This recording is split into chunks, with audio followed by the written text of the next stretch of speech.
Itching already, y'all. Okay. What's wrong with us? Okay. What is wrong with us? The quick answer is I don't know. I don't have an explanation. I would like to know myself. I get that you can trace a lot of things back to 1619 when the first slaves landed in Jamestown, Virginia. I get all that. That violence that the white man perpetuated on us up until from 1619 up until what 19 well over 1950, well over 300 years. That violence that the white man perpetuated on us, the lynching, the shooting, boiling in hot water, boiling in hot oil, throwing children and babies to alligators, chopping a woman's head. I mean, this is stuff I've read. Chopping a woman's head off because the pancakes were not right. Not to mention the rape, putting slaves on a board, on a log, and just letting them roast to death. All that extreme violence that was perpetuated against blacks, we got from the white man, and so that became a generational curse up until now. So I get that, and I agree with that. It's a generational curse. That extreme violence perpetuated that the white man thought of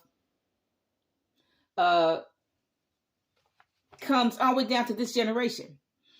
That's not to mention what they did to the American Indians.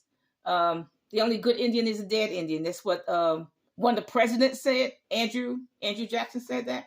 The only good Indian is a dead Indian. That's not to mention that. Just slaughter all the Indians. So all of these, and they wonder why the Indians are committing suicide. It's a generational curse. That's why they're committing suicide and drinking their way out of life. It's a generational curse. Now, none of that violence was perpetuated on the white man. You know, that's why he just makes his money, makes his millions, and lives happily ever after. But it's perpetuated on blacks and Indians. I understand why black women are whorish, and let's get real, they are. Their whoredom starts young, 11 years old and up. I've seen it where I grew up. Why? Because the white man taught us how to be a whore. The white man raped us in slavery, 9 years old, 8, 9 years old, definitely younger than that. Okay. And so that propensity to be a whore followed us up until now. The generational curse is 7 times worse. The Bible says that demons get 7 other spirits more worse than themselves. So for each generation, that propensity to be a whore is 7 times worse. In other words, if a woman had whorish behavior in 1899, by the time they get to now, all of her daughters have had 9 or 10 children. You know, the first generations, her daughters has had 5 children by whoredom. You know, out of wedlock of relationships, and then her granddaughter has had, 6 children. Whoredom, and then go on and on and on up until now. And you see more black women with 3 or 4 children out of wedlock than you see in a proper, what you call a proper relationship in wedlock. But why? Because I'm going to be real. I'm not racist. I'm just real. The white man taught us how to be a whore when we were young, and that became a generational curse. And definitely the white man taught us how to be violent, how to use extreme violence. So that's a generation curse among black men, this propensity toward extreme violence. I don't have an explanation as to why a black man shoots a white girl 15 times. I don't have an explanation why a black man shoots a black girl in the head and then she is a mother of 2 or 3 children, and he puts her body in the graveyard, and she's a mother of 2 or 3 children.